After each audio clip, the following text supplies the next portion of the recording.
Good evening and welcome to Up South. It's a grim Monday evening today on India Today at 6:30 p.m. with two tragic stories coming in from Bengaluru and Hyderabad. I'm T.S. Sudhir.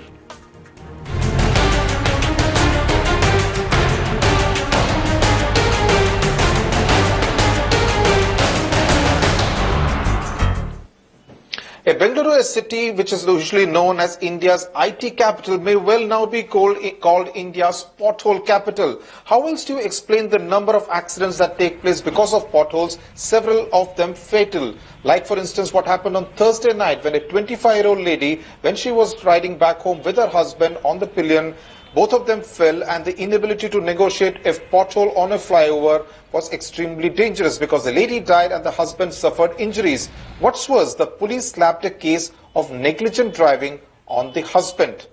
In Bengaluru, the city's administrators just don't want to ensure that the potholes that you're seeing on your screen are properly filled up. My colleagues Rohini Swami and Ashish spoke to Bengalurians who are understandably very agitated. हर दिन होता ही रहता है इधर, कोई देखने वाला police लोग भी नहीं है, बीबीएम वाला भी नहीं है, कोई नहीं है। इधर आके गुंडिया रोड खराब होने से आके मिट्टी डालता है कॉन्ट्रैक्टर को पूछने वाला कोई नहीं है। टू व्हीलर लोग आता है ना, वो अवॉइड करने के लिए क्या करता है, अगर लेफ्ट में अगर नहीं तो राइट में जाएगा। उसी टाइम में कार लोगों को स्पीड बहुत स्पीड से आता है ना, उसी टाइम में बहुत एक्सीडेंट हो रहा। सो ये तो थोड़ा ऐसा अच्छा से किया तो हम लोग को पब्लिक के लिए भी ड्राइव करने के लिए थोड़ा अच्छा रहेगा सर। तकरीबन बहुत एक्सीडेंट हुआ इधर में, अंधेरे में फैमिलीज गिरे, टाटा सोमो उधर जाके मारा, पलटी खाने से बच गया, उसके अंदर में फैमिली था। ऐसे बहुत से हो रहे हैं, अंधेरे में लाइट नहीं जलते, रोड लाइट नहीं है, रास्ते में पानी भरा हुआ है, खड्डा दिखाई नहीं देता, आदमी बहुत गिरा इधर में कोई पूछने वाला नहीं है, कोई बताने वाला नहीं है। On the right side of the screen, we are showing you instances where previous accidents because of potholes have taken place in Bengaluru, and obviously the public mood is against the Karnataka administration, and realizing that the Karnataka government has now made a promise. They have said that you won't spot a single pothole in Bengaluru after the 6th of October. That's a promise they will be tested on. Yeah, I'm visiting that area. I start from 24th. At that time, no pothole should be there. On Monday, 24th, I am visiting that ring road, even that place also.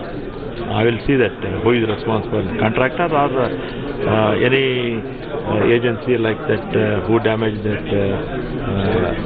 that place. There is no dearth of funds as far as the maintenance of roads are concerned. Totally, we have more than 20,000 kilometers, of which nearly 2,000 kilometers are classified as arterial and subarterial roads, and then we have this inner and outer ring road. So this is a limited number of kilometers of road for which we are answerable. We will definitely be able to maintain that. That's not an issue. As far as the ward inner roads are concerned, they are large in number. They will take a little more time than what has been suggested by the Honorable Minister for the maintenance. We will certainly come up to the expectations.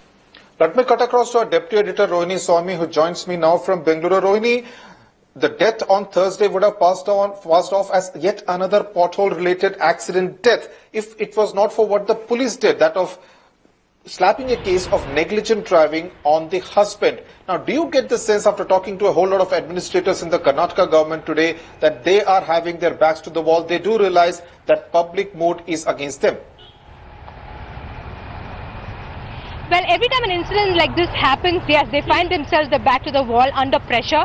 Well, they also make these kind of promises like we have seen the Transport Minister, who's also the Bangalore district in charge, Ringaleddy, saying that October 6th will be the day when Bangalore will be almost pothole free in all the major roads.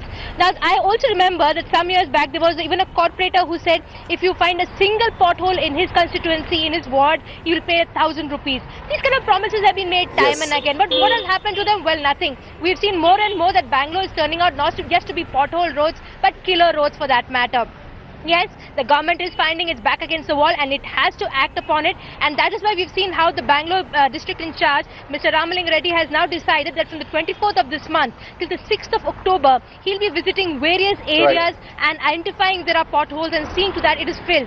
One last point, they'll also be pulling up any contractors they feel who could possibly be involved in substandard work. Okay, so we will test them on that, Rohini, and our team there in Bengaluru. We will continue to monitor this very closely, whether October 6th will actually mean a pothole-free Bengaluru in Karnataka. Rohini Swami, thanks a lot for joining us there from Bengaluru.